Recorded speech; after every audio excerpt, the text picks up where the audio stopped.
മാന്യ സുഹൃത്തുക്കൾക്ക് സ്നേഹവന്ദനങ്ങൾ. കേരളം അതീവ ഗൗരവമുള്ള ഒരു രാഷ്ട്രീയ പശ്ചാത്തലത്തിലൂടെ കടന്നുപോയിക്കൊണ്ടിരിക്കുകയാണ്.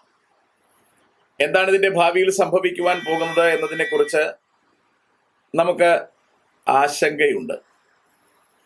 ഏതായാലും ലോകത്തിലെ അനുഗ്രഹിക്കപ്പെട്ട രാജ്യമായിരുന്ന ഇസ്രായേലിലെ മൂന്നാമത്തെ രാജാവായിരുന്ന ശലോമോൻ തന്റെ സദൃശ്യവാക്യങ്ങളിൽ പറഞ്ഞിരിക്കുന്ന ഒരു വാക്യം എനിക്ക് ഓർമ്മ വരികയാണ്.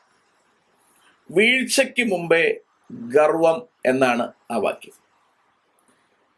അപ്പോൾ അത്തരത്തിലൊരു വല്ലാത്ത ഗർവം നമ്മൾ ഭരണപക്ഷത്ത് നിന്ന് കണ്ടുകൊണ്ടിരിക്കുകയാണ്. ഇവിടുത്തെ പൊതുജനങ്ങൾ അത്രയും ഭരണപക്ഷത്തിൽ നിന്ന് ഗർവം സ്വീകരിക്കേണ്ടതുണ്ടോ എന്നൊന്നും എനിക്കറിയില്ല.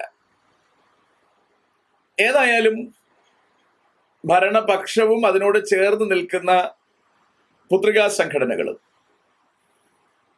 ഏതാണ്ട് എല്ലാവരെയും തല്ലിക്കൊന്നേച്ച് കേരളം മുഴുവൻ എടുക്കാൻ നിൽക്കുന്നത് പോലെ ഒരു പ്രതീതിയാണ് നമ്മൾ ഈ ദിവസങ്ങളിൽ കണ്ടുകൊണ്ടിരിക്കുന്നത്. നമുക്കറിയാം, ഒരു നവകേരള സദസ് അതിങ്ങനെ കേരളത്തിന്റെ വടക്കേ അറ്റത്ത് നിന്ന് തെക്കേ അറ്റത്തേക്ക് യാത്ര ചെയ്തുകൊണ്ടിരിക്കുകയാണ്. നമ്മുടെ മുഖ്യമന്ത്രിയെ കുറിച്ചുള്ള ഏറ്റവും വലിയൊരു പരാതിയാണ് അദ്ദേഹം 40-ലധികം അകമ്പടി സേവകരെ വെച്ചുകൊണ്ട് യാത്ര ചെയ്യുന്നു എന്നുള്ളത്. ദീർഘനാളുകൾ കൊണ്ട് അദ്ദേഹത്തിനെതിരെയുള്ള ഒരു ആരോപണമാണ്. ഞാനും ഇങ്ങനെ ചിന്തിച്ചിട്ടുണ്ട്, എന്തിനാണ് അദ്ദേഹത്തെ ആർക്കും ഉപദ്രവിക്കേണ്ടുന്ന കാര്യമൊന്നുമില്ല. വളരെ മാന്യനായ ഒരു മനുഷ്യനാണ്. ഞാൻ അദ്ദേഹത്തെ വളരെയധികം സ്നേഹിച്ചിരുന്ന ഒരു മനുഷ്യനാണ്. അപ്പോൾ അദ്ദേഹത്തെ സ്വാഭാവികമായും ആർക്കും അപകടപ്പെടുത്തേണ്ടുന്ന ആവശ്യമൊന്നുമില്ല. എന്തിനാണ് അദ്ദേഹം ഇങ്ങനെ 40-ലധികം വാഹനങ്ങളുടെ അകമ്പടിയോടുകൂടി യാത്ര ചെയ്യുന്നത്? ഇത്രയധികം സെക്യൂരിറ്റിയുടെ ആവശ്യം എന്താണ് എന്നൊക്കെ ഞാൻ വെറുതെ ചിന്തിച്ചിട്ടുണ്ട്. ഇപ്പോഴാണ് കാര്യങ്ങൾ വ്യക്തമായി വരുന്നത്. അദ്ദേഹം ദീർഘവീക്ഷണമുള്ള ഒരു മനുഷ്യനാണ്. അദ്ദേഹത്തിന് അറിയാം അദ്ദേഹം ഇപ്പോൾ ചെയ്തുകൊണ്ടിരിക്കുന്ന, എന്ന് പറഞ്ഞാൽ നാളുകൾക്ക് മുമ്പ് അദ്ദേഹം ചെയ്തുകൊണ്ടിരിക്കുന്ന കാര്യങ്ങളുടെ വ്യക്തതകൾ വരും കാലത്തിൽ പൊതുജനം അറിയുമെന്നും അന്ന് പൊതുജനം അദ്ദേഹത്തെ തെരുവിലിട്ട് കൈകാര്യം ചെയ്യാൻ സാധ്യതയുണ്ട് എന്നും അദ്ദേഹം നേരത്തെ തന്നെ മനസ്സിലാക്കിയിരുന്നു. അതുകൊണ്ട് ആ സമയത്ത് കൊണ്ടുവച്ച് സുരക്ഷ ശക്തിപ്പെടുത്താതെ നേരത്തെ തന്നെ കാര്യങ്ങൾ ക്രമീകരിച്ചിരുന്നു എന്നാണ് ഇപ്പോൾ മനസ്സിലാക്കുവാൻ കഴിയുന്നത്. നമുക്കറിയാം, പ്രതിസന്ധികളുടെ എല്ലാം നടുവിൽ നിൽക്കുന്ന, സാമ്പത്തികമായി മുഴുവൻ തകർച്ചയിലും പിന്നെ അഴിമതിയുടെ കാര്യത്തിൽ നമുക്ക് പറയേണ്ട ആവശ്യമില്ല. വളരെ ഉഷാറായി, വളരെ ഇതുവരെ ഉണ്ടായിട്ടുള്ള എല്ലാ ഗവൺമെന്റിനേക്കാളും വളരെ ശക്തമായ അഴിമതിയുടെ കാര്യത്തിലെ വിശദീകരണങ്ങളും ഒക്കെ ഉണ്ടായത് മുഴുവൻ തൂത്തു തുടച്ചു മാറ്റി വൃത്തിയാക്കാൻ വേണ്ടി ഒരു യാത്ര ക്രമീകരിക്കുകയാണ്. അതാണ് നവകേരള യാത്ര. എനിക്ക് തോന്നുന്നു അതുപോലെ തന്നെ അതിനോട് കൂടെ ചേർന്ന് താല്പര്യം തോന്നിയിരിക്കുന്നത് ഉമ്മൻചാണ്ടിയുടെ മരണം. അദ്ദേഹത്തിന്റെ ഭൗതിക ശരീരം വഹിച്ചുകൊണ്ട് തിരുവനന്തപുരത്ത് നിന്നും കോട്ടയം വരെ ഉണ്ടായ യാത്രയിലെ ജനസാന്നിധ്യം, ഇതൊക്കെ ഭരണപക്ഷത്തെ വല്ലാതെ അലട്ടിയിട്ടുണ്ട്. അപ്പോൾ ഉമ്മൻചാണ്ടിക്ക് ലഭ്യമായ സ്വീകാര്യതയേക്കാൾ ഉയർന്നൊരു സ്വീകാര്യത ഭരണപക്ഷത്തിനുണ്ട് എന്ന് പൊതുജനം കണ്ടോട്ടെ എന്നും ഈ ഭരണപക്ഷം കരുതിയിട്ടുണ്ടാവാം. അങ്ങനെ ഉമ്മൻചാണ്ടി ഇവിടെ കൊണ്ടുവന്ന ആ ഒരു പേരും പ്രസക്തിയും ഒക്കെ ഇല്ലാതാക്കുക, ദെൻ ഇതെല്ലാം ഇവർക്ക് ആർജിച്ചെടുക്കാൻ പറ്റുക. ഇനിയിപ്പോ മരണശേഷം വല്ലതും ഇതുപോലെ യാത്ര ചെയ്താൽ ആൾക്കാർ വന്ന് നിൽക്കുന്നൊന്നും കാണാൻ പറ്റില്ലല്ലോ, അപ്പൊ അതൊക്കെ ഒന്ന് നേരിട്ട് കാണാം എന്നൊക്കെ കരുതിയിട്ടാവാം സകല മന്ത്രിമാരും മുഖ്യനും അടക്കം ഒരു വാഹനം ക്രമീകരിച്ച് വടക്ക് നിന്ന് തെക്കേക്കൊരു യാത്ര ക്രമീകരിച്ചത്. ഈ യാത്രയ്ക്ക് ആദ്യം പറഞ്ഞിരുന്ന പരാമർശം ഇത് ഉമ്മൻചാണ്ടി നടത്തിയതുപോലെയുള്ള ജനസമ്പർക്കത്തിന്റെ മറ്റൊരു പരിപാടിയാണ്. എന്ന് പറഞ്ഞാൽ പരാതികൾ സ്വീകരിക്കുവാൻ, ജനത്തെ നേരിൽ കണ്ട് പരാതികൾ സ്വീകരിക്കുവാനുള്ള ഒരു യാത്രയാണ് എന്നാണ് പരാമർശം നടത്തിയിരുന്നത്. അതുകൊണ്ട് തന്നെ എല്ലായിടത്തും ജനങ്ങൾ തയ്യാറാവുകയും ചെയ്തു. അപ്പൊ മാക്സിമം ജനത്തെ കൂട്ടുവാൻ വേണ്ടി കൊണ്ടുവന്ന ഗിമിക്സ് ആയിരുന്നു ഇതൊക്കെ. ഒന്ന്, മന്ത്രിമാരെ നേരിട്ട് കണ്ട് പരാതി കൊടുക്കുവാനുള്ളൊരു സൗകര്യം. രണ്ട്, എല്ലാ മന്ത്രിമാരും ഒരുമിച്ച് വരുമ്പോൾ ഇപ്പോൾ ആർക്കെങ്കിലും കാണണമെന്നുണ്ടെങ്കിൽ ഒന്ന് കാണാനുള്ള ഒരു സൗകര്യം. മൂന്ന്,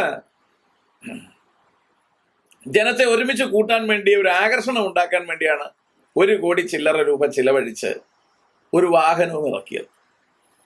അപ്പോൾ ഒന്നുകിൽ പരാതി കൊടുക്കാൻ ആൾക്കാർ വരും, അല്ലെങ്കിൽ മന്ത്രിമാരെ നേരിട്ട് കാണാൻ ആൾക്കാർ വരും, ഒന്നും അല്ലെങ്കിൽ വണ്ടി കാണാനെങ്കിലും ആൾക്കാർ വരും എന്നുള്ള പ്രതീക്ഷയുണ്ടായിരുന്നു.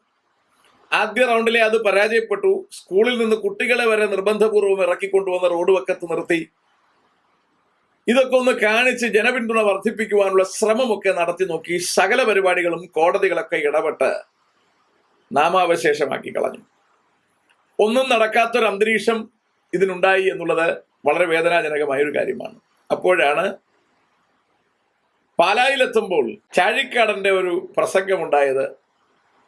പരാതികൾ നേരിട്ട് കൊടുക്കുന്ന അല്ലെങ്കിൽ സ്വീകരിക്കുന്ന ഒരു ചടങ്ങാണിതെന്ന മട്ടിന് അയാൾ വ്യാഖ്യാനിക്കുന്നു. അയാളും 2 പരാതി പറയുന്നു. അത് പ്രതിസന്ധിക്ക് കാരണമായി. അപ്പോഴാണ് വാസ്തവത്തിൽ നമ്മുടെ മുഖ്യൻ ഈ യാത്രയുടെ ഉദ്ദേശം എന്താണെന്ന് വെളിപ്പെടുത്തുന്നത്. ആ ഉദ്ദേശം ഒന്ന് ജസ്റ്റ് കേൾക്കാം. എന്തോ പരാതികൾ സ്വീകരിക്കാൻ ഞങ്ങൾ ഇങ്ങനെ പുറപ്പെട്ടതാണ് എന്ന മട്ടിലാണ് അദ്ദേഹം പറയുന്നതായി കണ്ടത്. പരാതികള് ഇതിന്റെ ഭാഗമായി വരുന്നൊരു കാര്യം മാത്രമാണ്. പരാതികൾ സ്വീകരിക്കലല്ല ഇതിന്റെ പ്രധാന കാര്യം. പരാതികൾ എപ്പോഴും മന്ത്രിമാര് പോകുമ്പോൾ ആളുകൾ കൊടുക്കുമല്ലോ, അതിന്റെ ഭാഗമായി ആ കാര്യം നടക്കും. ഇത് നമ്മുടെ നാട് നേരിടുന്ന പ്രശ്നങ്ങളുണ്ട്. ആ പ്രശ്നങ്ങൾ ജനസമക്ഷം അവതരിപ്പിക്കാനാണ്. അപ്പൊ അദ്ദേഹം പറഞ്ഞത് പരാതികൾ സ്വീകരിക്കുവാനുള്ള ചടങ്ങെന്നാണ് ചാഴിക്കാടൻ പറഞ്ഞത്. അദ്ദേഹത്തിന് തെറ്റുപറ്റിയതാണ്. സ്വാഭാവികമായും മന്ത്രിമാർ യാത്ര ചെയ്യുമ്പോൾ ആൾക്കാർ പരാതികളൊക്കെ കൊടുക്കും, അതതിന്റെ ഭാഗമായിട്ട് നടക്കും. നമ്മളത് ചവിട്ടുകൂട്ടായി കളയും, അതിൽ വലിയ കാര്യമില്ല. അതല്ല ഇതിന്റെ പ്രധാനപ്പെട്ട ഉദ്ദേശം. നമ്മൾ നാട് നേരിടുന്ന പ്രശ്നത്തെ നേരിട്ട് ജനങ്ങളെ കണ്ട് അവതരിപ്പിക്കുക എന്നുള്ളതാണ് കാര്യം. അതെനിക്ക് ഒരു രസകരമായ കാര്യമായി തോന്നി. എന്ന് പറഞ്ഞാൽ ഇന്ന് നമ്മുടെ നാട് നേരിട്ട് കൊണ്ടിരിക്കുന്ന ഏറ്റവും വലിയ പ്രശ്നം എന്താണ് എന്ന് ജനത്തിന്റെ അടുക്കലേക്ക് ഇറങ്ങിച്ചെന്ന് അവർക്ക് അവതരിപ്പിച്ചു കൊടുക്കുകയാണ് ഈ സംഭവത്തിന്റെ വിഷയം. അത് വളരെ കൃത്യമാണ്, വളരെ കറക്റ്റാണ്. മുഖ്യൻ പറഞ്ഞതിൽ ഒരു പരാതി ഉണ്ട് എനിക്ക് തോന്നുന്നില്ല, വളരെ കറക്റ്റാണ്. അപ്പോൾ ജനം നേരിടുന്ന പ്രധാനപ്പെട്ട പ്രശ്നത്തെ നമ്മളൊരു വലിയ ബസ് തയ്യാറാക്കി അതിലെ ഒരു കറങ്ങുന്ന കസേരയിൽ ഇരുത്തി, എന്നിട്ട് അതിനോട് ചേർന്നുണ്ടാകുന്ന മറ്റു കൊച്ചു കൊച്ചു പ്രശ്നങ്ങളെ മുഴുവൻ പുറകിലോട്ടുള്ള സാധാരണ കസേരകളിൽ ഇരുത്തി, അല്ലെങ്കിൽ സീറ്റുകളിൽ ഇരുത്തി. അങ്ങനെ ഒരു ബസ് പ്രശ്നങ്ങൾ നമ്മുടെ മുമ്പിലൂടെ ഇങ്ങനെ വടക്ക് നിന്ന് തെക്കേക്ക് കൊണ്ടുപോവുകയാണ്. ഇതാണ് നമ്മുടെ നാട് നേരിടുന്ന പ്രശ്നം. അപ്പോൾ ഇപ്പോൾ സ്വാഭാവികമായും പൊതുജനത്തിന് മനസ്സിലായി കാണും, നമ്മൾ കഴുതകളല്ലെങ്കിൽ നമുക്ക് മനസ്സിലായി കാണും, ഇതാണ് നമ്മൾ നേരിടുന്ന പ്രധാനപ്പെട്ട പ്രശ്നം. ഒരു ബസ് പ്രശ്നങ്ങൾ. ഈ ഒരു ബസ് നമ്മൾ ഇവിടെ നിന്ന് നാട് കടത്തിയാൽ തീരത്തേക്ക് പ്രശ്നമേ നമുക്കുള്ളൂ എന്നാണ്. അതിന്റെ വേണ്ടപ്പെട്ട ആൾക്കാർ തന്നെ സർക്കാരിന്റെ എല്ലാ ഇൻഫ്രാസ്ട്രക്ചറും ഉപയോഗിച്ചുകൊണ്ട്, അതുപോലെ പാർട്ടിയുടെ ഗുണ്ടാമാരെ ഉപയോഗിച്ചുകൊണ്ട് വളരെ ശക്തമായി പൊതുജനത്തിൽ എല്ലായിടത്തും വന്ന് പന്തല് കെട്ടി പറഞ്ഞിട്ടുണ്ട്. റോഡ് വഴി നടത്തി കാണിച്ചൊരു റോഡ് ഷോ ആയിട്ട് തന്നെ കാണിച്ചു. ഇതാണ് കേരളത്തിന്റെ പ്രശ്നം. എന്നിട്ടും പാവം കഴുതകളായ നമുക്ക് മനസ്സിലാകുമോ എന്ന് എനിക്കറിയില്ല. നിങ്ങൾ നോക്കൂ, വലിയ വലിയ പന്തലുകൾ കെട്ടി അതിനകത്ത് കസേര നിരത്തിയിട്ടൊട്ടും മനുഷ്യൻ പോലും ഇവിടെ കേൾക്കാനില്ല. വാസ്തവത്തിൽ ആള് കൂടുമായിരുന്നു. പോലീസിനെ വെച്ച് നിയന്ത്രിക്കാതെയും ഗുണ്ടാമാരെ വെച്ച് തല്ലിക്കാതെയും ഇരുന്നിരുന്നു എങ്കിൽ ആള് കൂടുമായിരുന്നു, ഉറപ്പാണ്. പക്ഷെ അങ്ങനെ ആള് കൂടിയാൽ ഈ ജനം നേരിടുന്ന പൊതുപ്രശ്നമായ ഈ ഒരു ബസ്സും അതിനോട് ചേർന്ന ആൾക്കാരുടെ, അതിനകത്തിരിക്കുന്ന ആൾക്കാരുടെയും കാര്യം പരിതാപകരമാവും. അപ്പോൾ അതുകൊണ്ടാകാം അങ്ങനെ ആള് കൂടാതിരിക്കാൻ ശ്രമിക്കുന്നത്. ആ ബസ്സിനോട് പോലും ആൾക്കാർ ബഹുമാനം കാണിക്കുന്നില്ല. 1 കോടി രൂപ ചെലവുള്ള ബസ്സല്ലേ, അതിനോട് പോലും ആൾക്കാർ ബഹുമാനം കാണിക്കുന്നില്ല. മൊട്ട എറിയുന്നു, ചെരുപ്പൂരി എറിയുന്നു. കറുപ്പ് പ്രശ്നമായി കാണുമ്പോൾ ഒരാൾ ശരീരം മുഴുവൻ വെള്ളയടിച്ച് വരുന്നു. അയാൾ പറയാ, എൻ്റെ അടിവസ്ത്രവും എൻ്റെ, അദ്ദേഹം പറയുന്ന ഭാഷകൾ പറയാൻ ബുദ്ധിമുട്ടുണ്ട്, മൊബൈലും പിന്നെ എല്ലാം ഞാൻ വെളുപ്പിച്ചിട്ടുണ്ട്, പിന്നെന്താണ് പ്രശ്നം അല്ലേ? ഒരമ്മച്ചി അടിവസ്ത്രം ഊരി ഉയർത്തിപ്പിടിച്ചു കൊണ്ടുപോകുന്നു. എത്ര അപഹാസ്യപ്പെടുകയാണ് വാസ്തവത്തിൽ ഈ ഗവൺമെന്റ്. അതിനിടയിലാണ് ഗവർണറോടുള്ള പ്രതിസന്ധി ഇവർ കാണിക്കുന്നത്. എത്ര നാണക്കേടാണെന്ന് നോക്കൂ. മുഖ്യനെതിരെ ആരും കരിങ്കൊടി ഉയർത്താൻ പാടില്ല, ആരും ശബ്ദം ഉയർത്താൻ പാടില്ല, അവരെ ഞങ്ങൾ അടിച്ചൊതുക്കും. ദെൻ അതേ ഗ്രൂപ്പിന്റെ തന്നെ ഒരു വിഭാഗം നിൽക്കുകയാണ്, അതേ ഗ്രൂപ്പിന്റെ തന്നെ ആൾക്കാർ നിൽക്കുകയാണ്. ഗവർണറെ കരിങ്കൊടി കാണിക്കും, കാലുകുത്താൻ സമ്മതിക്കില്ല. അപ്പൊ കാലുകുത്താൻ സമ്മതിക്കില്ല എന്നൊക്കെ പറഞ്ഞാൽ എന്തൊരു സംസാരമാണത്? അപ്പൊ ഇത്രയും അഹങ്കാരമൊക്കെ പറഞ്ഞുകൊണ്ട് ഈ കേരളത്തെ മുഴുവൻ ഇവരെടുത്തുകൊണ്ട് പോകുമെന്നൊക്കെ പറഞ്ഞ് നടക്കുന്ന കാര്യമാണ്. ഇത് വാസ്തവത്തിൽ കള്ളൻ പിടിക്കപ്പെടുമ്പോൾ കാണിക്കുന്ന ഒരു ചാട്ടമായിട്ടാണ് പൊതുജനത്തിന് തോന്നുന്നത്. കള്ളൻ മോഷ്ടിച്ചുകൊണ്ട് പോകുമ്പോൾ പിടിക്കപ്പെട്ടാൽ അവൻ കുതറി ഓടാൻ വേണ്ടിയും തിരിച്ചാക്രമിക്കാൻ വേണ്ടിയൊക്കെ അവൻ ശ്രമിക്കും. അത് അവന്റെ പ്രാണരക്ഷാർത്ഥം ചെയ്യുന്നതാണ്. അത് തന്നെയാണ് മുഖ്യമന്ത്രി പറയുകയും ചെയ്തു. ഇത് രക്ഷാപ്രവർത്തനമാണ്. നിങ്ങൾക്ക് മനസ്സിലായി കാണുമല്ലോ. എന്ന് പറഞ്ഞാൽ ഞങ്ങൾ മോഷ്ടിച്ചുകൊണ്ട് പോകുന്നു, ഞങ്ങളെ ആൾക്കാർ ഉപദ്രവിക്കാൻ ശ്രമിക്കുന്നു, അപ്പൊ ഇതൊരു രക്ഷാപ്രവർത്തനമാണ്. ഇതൊരു കഷ്ടമാണിത്. അപ്പോൾ ഇത് കേരളത്തിൽ അധിക നാൾ നിൽക്കില്ല എന്ന് നമുക്ക് ഗ്രഹിക്കാൻ കഴിയും. മറ്റിതര ഇടങ്ങളിൽ ഈ ഇസം ശവമടക്ക് നടത്തിയതുപോലെ കേരളത്തിലും ഇതിന്റെ ശവമടക്കിനുള്ള സമയമായി എന്ന കാര്യം വ്യക്തമാണ്. അതിന്റെ പരവേശമാണ് നമ്മൾ ഈ കാണുന്നത്. അപ്പോൾ ഗവർണറോടുള്ള ബന്ധത്തിൽ ഗവർണർ ചില ആൾക്കാരെ, അവരുടെ ആൾക്കാരെ, കാവി പുതപ്പിച്ച ആൾക്കാരെ, BJPയുടെയും RSSന്റെയും ABVPയുടെയും ആൾക്കാരെ സെനറ്റിൽ തിരികെ കയറ്റുവാൻ ശ്രമിച്ചു എന്നുള്ളതാണ് ഇവരുടെ ആരോപണം. അയാൾ 5-10 പേരെ തിരികെ കയറ്റിയിട്ടുണ്ടാവാം. പക്ഷെ ഇവിടെ 100 കണക്കിന് ആൾക്കാരെ തിരികെ കയറ്റിയിട്ട് നിൽക്കുകയാണ്. താഴെ തൂപ്പുകാരുടെ പോസ്റ്റ് മുതൽ മുകളിൽ VC വരെയുള്ള പോസ്റ്റുകളിൽ ഇവരാൾക്കാരെ തിരികെ കയറ്റിയിരിക്കുകയാണ്. മന്ത്രിമാരുടെ ഭാര്യമാർ, അവരുടെ ഡ്രൈവർമാരുടെ ഭാര്യമാർ, വീടിന്റെ അടുത്തുള്ളവരുടെ ഭാര്യമാർ, വീട്ടിൽ പാല് കൊണ്ടുവരുന്നവരുടെ ഭാര്യമാർ അടക്കം എല്ലാവരെയും ഇവകൾക്കകത്ത് തിരികെ കയറ്റിയിരിക്കുകയാണ്. പോലീസിലടക്കം അവകൾ നിറഞ്ഞിരിക്കുകയാണ്. അപ്പോൾ ഇതിനകത്ത് ശരിക്കും ഇത്തരത്തിലുള്ള കഴിവില്ലാത്ത ആൾക്കാർ എന്ന് പറഞ്ഞാൽ, കഴിവുള്ള ആൾക്കാർക്ക് ഇവിടെ ജോലിയില്ല. കഴിവില്ലാത്ത ആൾക്കാർ, കൊടി പിടിക്കുന്ന ആൾക്കാർ, ഇവരുടെ ഷൂസ് തുടച്ചു കൊടുക്കുന്ന ആൾക്കാർക്കൊക്കെ ജോലി കിട്ടുന്ന ഒരു സാഹചര്യത്തിലേക്ക് കഥ മാറുകയാണ്. അപ്പോൾ ഇവരെ ആൾക്കാരെ കയറ്റാതിരുന്നിട്ടാണ് ഗവർണർക്കെതിരെ ശബ്ദമുയർത്തിയതെങ്കിൽ നമുക്കതിന് കേൾക്കുന്നതിനൊരു സുഖമുണ്ട്. പക്ഷെ ഇവർ അപഹാസ്യമായി പോയത് അവിടെയാണ്. ഇവര് വിദ്യാഭ്യാസം ഇല്ലാത്തവർക്ക് സർട്ടിഫിക്കറ്റുകൾ കൊടുക്കുന്ന രീതി ഉണ്ടായി, ഡോക്ടറേറ്റ് കൊടുക്കുന്ന രീതി ഉണ്ടായി. നമുക്കറിയാം, ഡോക്ടറേറ്റ് കിട്ടിയ ആൾക്കാരെയൊക്കെ നമുക്കറിയാം. ഇത്രയും ഹീനമായ പ്രവർത്തികൾ ചെയ്തിട്ട് ഗവർണർക്കെതിരെ ആഞ്ഞടിക്കുമ്പോഴാണ് ഇവർക്ക് പൊതുജന പിന്തുണ ഇല്ലാതെ പോയത്. അപ്പോൾ ശരിക്കും ഇവിടുത്തെ വിദ്യാഭ്യാസ മേഖലകൾ മുഴുവൻ ഇവര് കൈക്കലാക്കി. പള്ളിയല്ല പണിയണം, പള്ളിക്കൂടമാകണം എന്ന് പറഞ്ഞു. എന്തിനാ പള്ളിക്കൂടം? അതിനകത്ത് SFI ഉണ്ടാക്കാൻ, അതിനകത്ത് അധ്യാപകരെ തിരികെ കയറ്റാൻ, അതിനകത്ത് കലാപങ്ങൾ ഉണ്ടാക്കാൻ, പഠിക്കാത്തവനടക്കം സർട്ടിഫിക്കറ്റ് ഉണ്ടാക്കാൻ, അല്ലാതെ മറ്റൊന്നിനുമല്ലല്ലോ. അപ്പോൾ അത്തരത്തിൽ ഇതിന്റെ എല്ലാ സമസ്ത മേഖലകളെയും നശിപ്പിച്ചിരിക്കുന്നു. കഴിഞ്ഞ ദിവസം ഗവർണർക്കെതിരെ ഉയർത്തിയ 2 ഫ്ലെക്സ് ബോർഡുകൾ, ഒന്ന് തെരുവിൽ ഞങ്ങൾ ഗവർണറെ ഭരണഘടന പഠിപ്പിക്കുമെന്ന് പറയുന്ന ഢായ്ക്ക് പകരം ഉപയോഗിച്ച ഡ, പഠിപ്പിക്കുമെന്ന് എഴുതിയത്. ആൾക്കാര് എഴുതിയവന്മാർക്ക് വിദ്യാഭ്യാസമില്ല. സ്കൂളിൽ കയറിയാലല്ലേ വിദ്യാഭ്യാസം കിട്ടൂ. സമരവും ബഹളവുമായിട്ട് നടക്കും, പാർട്ടി പ്രവർത്തനവുമായിട്ട് നടക്കും. അത് സ്കൂളിലും അങ്ങനെ തന്നെ, കോളേജിലും അങ്ങനെ തന്നെ, ഓഫീസിലും അങ്ങനെ തന്നെ. അതിൽ പിന്നെ പ്രത്യേകിച്ച് കാര്യമൊന്നും പറയാനില്ല. അപ്പൊ അത്ര ഡ എങ്കിലും എഴുതിയത് നല്ലത്. എഴുതിയില്ലല്ലോ, ഡ എങ്കിലും എഴുതിയല്ലോ. അതുപോലെ ഇംഗ്ലീഷിൽ എഴുതി പിടിപ്പിച്ച് നമ്മൾ കണ്ടു അല്ലെ, no dal will cook here എന്നോ എന്തോ പറഞ്ഞ്. ഇവിടെ പരിപ്പ് വേവുകയല്ല എന്നുദ്ദേശിച്ച ഒരു പഴഞ്ചൊല്ലിനെ ഇംഗ്ലീഷ് ആക്കി എഴുതിയിരിക്കുകയാണ്. എന്ന് പറഞ്ഞാൽ no grass will walk here എന്നൊക്കെ പറയുന്ന പോലെ, ഇവിടെ ഒരു പുല്ലും നടക്കുകയല്ല എന്നൊക്കെ പറയുന്ന പോലെയുള്ള പരാമർശങ്ങൾ. Don't spit here, understanding people's are suffering എന്നൊക്കെ പറയുന്ന പോലെയുള്ള ഡയലോഗ്സ് ആണ് ഈ പറയുന്നത്. അത്രയെങ്കിലുമൊക്കെ എഴുതുന്നല്ലോ. അടുത്ത് വരുന്ന ജനറേഷനെ അതും അറിയാത്തൊരു കണ്ടീഷനിലേക്ക് കഥ മാറും. അപ്പൊ താഴെയുള്ള സമരക്കാർ ഇതൊക്കെ എഴുതുന്നതിൽ നമ്മൾ ഖേദപ്പെടേണ്ട കാര്യമൊന്നുമില്ല. വിദ്യാഭ്യാസ മന്ത്രി തന്നെ ലിഫ്റ്റ് ആരടാ ഓഫ് ചെയ്തത് എന്നൊക്കെ ചോദിച്ച് പറയുന്ന സംസാരങ്ങളൊക്കെ നമ്മൾ കേട്ടതാണ്. ഇതൊക്കെ പറയുന്നത് തന്നെ ഇപ്പോ നമുക്ക് നാണക്കേടായി മാറുന്ന ഒരു ഘട്ടത്തിലേക്ക് കാര്യങ്ങൾ പോവുകയാണ്. ഇവകളിൽ മത്സരിക്കാൻ നിൽക്കുന്നവർക്ക് അടിയും ബഹളവും ഉണ്ടാക്കുന്നതിന്റെ പശ്ചാത്തലത്തിലാണ് മത്സരിക്കാനുള്ള സീറ്റ് പോലും കിട്ടുന്നത്. നമ്മളൊക്കെ അങ്ങനെയായി പോയി. അപ്പോൾ ഗവർണറെ കാലുകുത്തിക്കാൻ സമ്മതിക്കില്ല എന്ന് പറഞ്ഞ് വേണ്ടത്ര പ്രശ്നങ്ങൾ ഉണ്ടാക്കുകയും ഗവർണർ അത് അതുപോലെ തന്നെ ശിരസ വഹിച്ചുകൊണ്ട് കേന്ദ്ര ആഭ്യന്തര സഹമന്ത്രിയൊക്കെ ആയിരുന്ന ആളാണ് ആരിഫ് മുഹമ്മദ് ഖാൻ. അയാൾക്ക് ഇതൊന്നും ഒരു പ്രശ്നമുള്ള കാര്യമല്ല. അപ്പൊ അയാൾക്ക് മുകളിൽ നിന്ന് കിട്ടിയിരുന്ന നിർദ്ദേശം അനുസരിച്ചിട്ടായിരിക്കണം അദ്ദേഹം കൃത്യമായി സർവകലാശാലയിൽ എത്തിയെന്ന് മാത്രമല്ല, ക്യാമ്പസിനുള്ളിൽ 3 ദിവസം താമസിക്കാൻ തീരുമാനിച്ചു.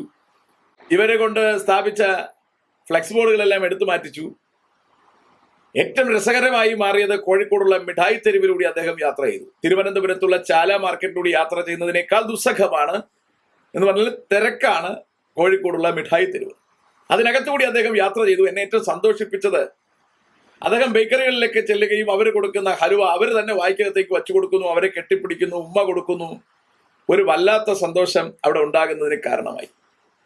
കാല് കുത്തിക്കില്ലെന്ന് പറഞ്ഞവർ ഓടി ഒളിച്ചു എന്നാണ് എനിക്ക് തോന്നുന്നത്. നാണം കെട്ടുപോയി, ഒന്നും ചെയ്യാൻ പറ്റാത്തൊരു അന്തരീക്ഷമായി പോയി. വാസ്തവത്തിൽ പ്രതിപക്ഷമൊന്നും ഇന്നിവിടെ ഇല്ലെന്നാണ് എനിക്ക് തോന്നുന്നത്. പ്രതിപക്ഷമൊക്കെ എവിടാണെന്ന് അറിയില്ല. ആ പ്രതിപക്ഷ നേതാവ് ചെയ്യേണ്ടുന്ന പണികളൊക്കെ ഇദ്ദേഹം ചെയ്തു എന്ന് എനിക്ക് തോന്നുന്നു. ആ രീതിയിൽ ഒരു നല്ലൊരു ഇമേജ് ഉണ്ടാക്കാൻ ആരിഫ് മുഹമ്മദ് ഖാന് കഴിയും. അദ്ദേഹത്തെ ഉപദ്രവിക്കുവാൻ ശ്രമിച്ചു. അതൊക്കെ അപകടമുണ്ടാക്കുമെന്ന് ഇവർക്ക് അറിയാം എന്നാണ് ഞാൻ കരുതുന്നത്. ഏതായാലും എന്നെ ചിന്തിപ്പിച്ച കാര്യം, പണ്ട് ശ്രീ രാഹുൽ ഗാന്ധി കന്യാകുമാരിയിൽ നിന്ന് ഒരു ജോഡോ യാത്ര നടത്തുമ്പോൾ ഞാൻ പറയുന്നുണ്ടായിരുന്നു, അയാള് ഇവിടെ നിന്ന് ജോഡോ യാത്ര തീർത്ത് ഡൽഹിയിലെത്തുമ്പോൾ ഇരിക്കാൻ കസേര ഉണ്ടാകുമോ എന്ന് അറിയില്ല എന്ന് ഞാൻ ഒരു വീഡിയോ ആയിട്ട് തന്നെ ഞാൻ പറഞ്ഞിരുന്നു. അത് തന്നെ സംഭവിച്ചു. ജോഡോ യാത്ര തീർത്ത് അയാൾ അവിടെ ചെല്ലുമ്പോൾ അയാൾ പാർലമെന്റ് അംഗമല്ലാതായി മാറിപ്പോയി. പിന്നീട് ബുദ്ധിമുട്ടിയൊക്കെയാണ് തിരിച്ചു കയറി, നമുക്കറിയാം. അതുപോലെ ഇതിലും എനിക്ക് ആശങ്ക തോന്നുന്നത്, ഗവർണറോട് കാണിക്കുന്ന ഈ ചൊറിയൊക്കെ അവസാനം നവകേരളം കാസർഗോഡ് നിന്ന് തുടങ്ങി തിരുവനന്തപുരത്ത് വന്ന് അവസാനിക്കുമ്പോൾ ഒരു നവകേരളമാകുമോ, രാഷ്ട്രപതി ഭരണം ഇവിടെ ഏർപ്പാടാകുമോ എന്ന കാര്യത്തിൽ സംശയമുണ്ട്. ഏതായാലും ഇനി രാഷ്ട്രപതി ഭരണം വരുന്നതാണ് ഇവിടെ നല്ലത്. കാരണം ഇവിടെ സാമ്പത്തിക അടിയന്തരാവസ്ഥയിലേക്ക് കഥ മാറി പോയിക്കൊണ്ടിരിക്കുകയാണ്. ഈ ഒരു ഘട്ടത്തിൽ രക്ഷപ്പെടുത്തേണ്ടുന്ന ഒരു ഗവൺമെന്റ് ആണ്. അതിന്റെ ഉത്തരവാദിത്വം ചുമലിലിരിക്കുന്ന ഇവര് തന്നെ ഇത് കാണിക്കുമ്പോൾ ഖേദമുണ്ട്. EMSന്റെ കാലത്ത് അദ്ദേഹം പ്രഖ്യാപിച്ചൊരു പ്രഖ്യാപനം എന്റെ ശ്രദ്ധയിൽ ഓർമ്മ വരുന്നുണ്ട്. ഈ കാണുന്ന കണ്ണടയില്ലാതെ EMSനെ നമ്മളാരും കണ്ടിട്ടുണ്ടാവില്ല. EMS വായിച്ചതുപോലെ ഇന്ത്യൻ രാഷ്ട്രീയത്തിൽ മറ്റൊരു രാഷ്ട്രീയക്കാരൻ വായിച്ചിട്ടുണ്ടാവാനും സാധ്യതയില്ല. അതേ EMSന്റെ പ്രസ്ഥാനത്തിലെ ഇന്നത്തെ ഉന്നത വിദ്യാഭ്യാസ വകുപ്പ് മന്ത്രിയായ സഹാവ് ബിന്ദുവിനെ നമ്മൾ കണ്ണാടി വെക്കാതെ കണ്ടിട്ടില്ല. എന്നാൽ ബിന്ദു സാഹു പറയുന്നത് താനും ഏറ്റവും നന്നായി വായിക്കുന്ന ഒരാളാണെന്ന്. എന്നാൽ ഞങ്ങളുടെ ആ 30,500 രൂപ കണ്ണാടി കൊണ്ട് ഈ വരികൾ വ്യക്തമായി ഒന്ന് വായിച്ചു നോക്കൂ. ലോകത്താദ്യമായി ബാലറ്റ് പെട്ടിയിലൂടെ അധികാരത്തിൽ വന്ന ഒരു കമ്മ്യൂണിസ്റ്റ് മുഖ്യമന്ത്രിയുടെ വരികളാണ്. നമ്മുടെ മന്ത്രിമാരുടെ ശമ്പളം 700 രൂപയിൽ നിന്നും 500 രൂപയെ വെട്ടിക്കുറച്ചിരിക്കുന്നു. ഇത് ഞാൻ നിങ്ങളോട് ആലോചിക്കാതെ എടുത്ത തീരുമാനമാണ്. കാരണം നമ്മളെ കർഷകരും കർഷക തൊഴിലാളികളും വലിയ ബുദ്ധിമുട്ടിലാണ്. നമുക്കത് കാണാതെ പോകാൻ കഴിയില്ല. എത്ര മനോഹരമായിട്ടാണ് കേരളത്തിലെ തിരഞ്ഞെടുപ്പിലൂടെ വന്ന EMSന്റെ ഗവൺമെന്റ്. അന്നവർക്ക് 700 രൂപ ശമ്പളമുണ്ട് MLA മാർക്ക്. അതിനെ 500 രൂപയായി വെട്ടിക്കുറച്ചിരിക്കുന്നു. കാരണം കർഷകർ പ്രതിസന്ധിയിലാണ്, നമുക്കിത് കാണാതിരിക്കാൻ പറ്റില്ല. നിങ്ങളോട് ചോദിക്കാതെ ഞാനിത് ചെയ്തിരിക്കുകയാണ്. അപ്പൊ 700 രൂപ അന്ന് ശമ്പളം ഉണ്ടായിരുന്നതിന് 200 രൂപ കുറച്ച്, അന്നത്തെ കാലം 200 രൂപ എന്നൊക്കെ പറഞ്ഞാൽ വലിയ എമൗണ്ടാണ്, അത് കുറച്ച് 500 ആക്കി കുറച്ചിരിക്കുന്നു. നിങ്ങൾ സഹകരിക്കണം. അത് പറയുന്നൊരു മുഖ്യമന്ത്രി. ആ മുഖ്യമന്ത്രി ഇന്നും കേരളത്തിൽ വന്നാൽ അദ്ദേഹത്തെ വാരിപ്പുണരുവാൻ ആൾക്കാരുണ്ട്. ഗവർണർ ഇറങ്ങി നടന്നതിനേക്കാൾ വലിയൊരു സ്വീകാര്യത EMSന് കിട്ടുമെന്നതിന് സംശയം വേണ്ട. പക്ഷെ ഇന്ന് നമ്മൾ കാണുന്ന എന്താണ്? ഈ പ്രതിസന്ധിയുടെ നടുവിലും അനാവശ്യ ചിലവുകൾ വർദ്ധിപ്പിച്ചുകൊണ്ടേയിരിക്കുന്നു. ആവശ്യമില്ലാതെ ആശുപത്രി ആവശ്യത്തിനെന്ന് പറഞ്ഞ് കാശുകൾ ലക്ഷങ്ങളാണ് എഴുതിയെടുക്കുന്നത്. അപ്പൊ ശരിക്കും പൊതു ഖജനാവിനെ നശിപ്പിച്ചുകൊണ്ടേയിരിക്കുന്നു. ആവശ്യമില്ലാതെ സ്റ്റാഫുകളെ തിരികെ കയറ്റുന്നു. 2.5 കൊല്ലം കഴിയുമ്പോൾ അവർക്ക് പെൻഷൻ കൊടുക്കുന്നു, അവർക്ക് ആജീവനാന്തകാല പെൻഷൻ ഉണ്ടാക്കുന്നു. അപ്പോൾ സ്വാഭാവികമായും കേരളത്തിന്റെ ഖജനാവിനെ മുഴുവൻ നശിപ്പിച്ച് ഇല്ലാതാക്കി അതിനകത്ത് പൂച്ച പ്രസവിച്ച് കിടക്കുന്ന ഒരു അവസ്ഥയിലേക്ക് കൊണ്ടെത്തിച്ചിരിക്കുന്നു. അപ്പോൾ EMSനെ പോലെ ഒരു ഭരണാധികാരി ഇരുന്ന കസേരയിലാണ് ഇന്ന് ഇവരൊക്കെ ഇരുന്ന് ഇതിനെ ഇല്ലാതാക്കുന്നത്. EMS ഒക്കെ കൊണ്ടുവന്ന വലിയ പേരിനെ ഇല്ലാതാക്കുന്നത്. ഇന്നും അച്യുതാനന്ദൻ ഇറങ്ങി നടന്നാൽ കേരളം അദ്ദേഹത്തെ വാരിപ്പുണരുമെന്നതിന് സംശയം വേണ്ട. നയനാർ തിരിച്ചു വന്നാൽ ഇവരെയൊക്കെ കേരളം ഇന്ന് അംഗീകരിക്കും. ഉമ്മൻചാണ്ടി അംഗീകരിക്കും.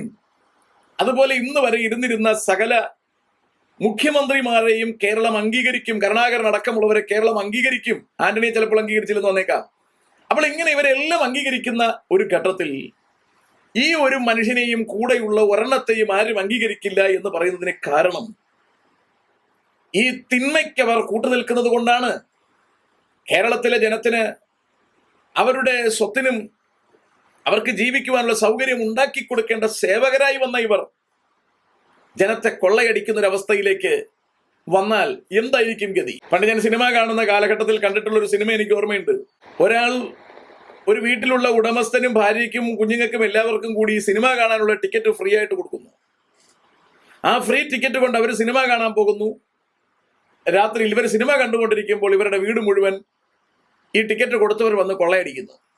സെയിം സംഭവമാണ് നമ്മളിപ്പോൾ ഇവിടെ കണ്ടുകൊണ്ടിരിക്കുന്നത്. ഒരു കിറ്റ് കൊടുത്തു, കേരളത്തിലെ ജനത്തെ മയക്കി അധികാരം പിടിച്ചെടുത്തു. ജനം കിറ്റിലെ കഞ്ഞിയും കുടിച്ചുകൊണ്ട് പപ്പടവും തിന്നുകൊണ്ടിരിക്കുന്ന സമയം അവരുടെ മുഴുവൻ വസ്തുവകകൾ കൊള്ളയടിക്കുന്ന ഒരു രംഗമാണ് നമ്മൾ കണ്ടുകൊണ്ടിരിക്കുന്നത്. ശരിക്കും ഇത് അവസാനത്തെ യാത്രയാണെന്നതിന് സംശയമൊന്നും വേണ്ട. ശരിക്കും ഇത് തകരുവാനുള്ള യാത്ര തന്നെയാണ്. ത്രിപുരയിലും ബംഗാളിലുമൊക്കെ സംഭവിച്ചതുപോലെ കേരളത്തിൽ ആവർത്തിക്കപ്പെടും. ഇവകൾക്കൊരു അറുതി ഉണ്ടാകും. ഒരു തിന്മയും അധിക നാൾ ഉയർന്നു നിന്നിട്ടില്ല. അവകൾ സ്വന്തം മലം പോലെ നശിച്ചു പോകുമെന്ന് വചനത്തിൽ പറയുന്ന സ്ഥിതിക്ക് സ്വന്തം മലത്തിന് എത്ര സമയമാണ് ഉയർന്നു നിൽക്കാൻ കഴിയുക? അത് പെട്ടെന്ന് കെട്ടടങ്ങി നശിച്ചു പോകും. അതുപോലെ തന്നെ ഈ തിന്മയും കേരളത്തിൽ നശിക്കുമെന്നതിന് സംശയം വേണ്ട. അങ്ങനെ ഒരു നല്ല ഭാവിക്കായി നമുക്ക് പ്രതീക്ഷിക്കാം, നമുക്ക് കാത്തിരിക്കാം. കേരളത്തിൽ നമ്മുടെ കാലത്തെങ്കിലും ഒരു നല്ല ഭരണം വരട്ടെ എന്ന് നമുക്ക് പ്രതീക്ഷിക്കാം, നമുക്ക് ആഗ്രഹിക്കാം. ദൈവത്തിന്റെ സ്വന്തം നാട് തുലയാതിരിക്കട്ടെ, നശിക്കാതിരിക്കട്ടെ എന്ന് നമുക്ക് പ്രാർത്ഥിക്കാം. അതിനുവേണ്ടി പ്രതീക്ഷിക്കാം, കാത്തിരിക്കാം. May God bless everybody.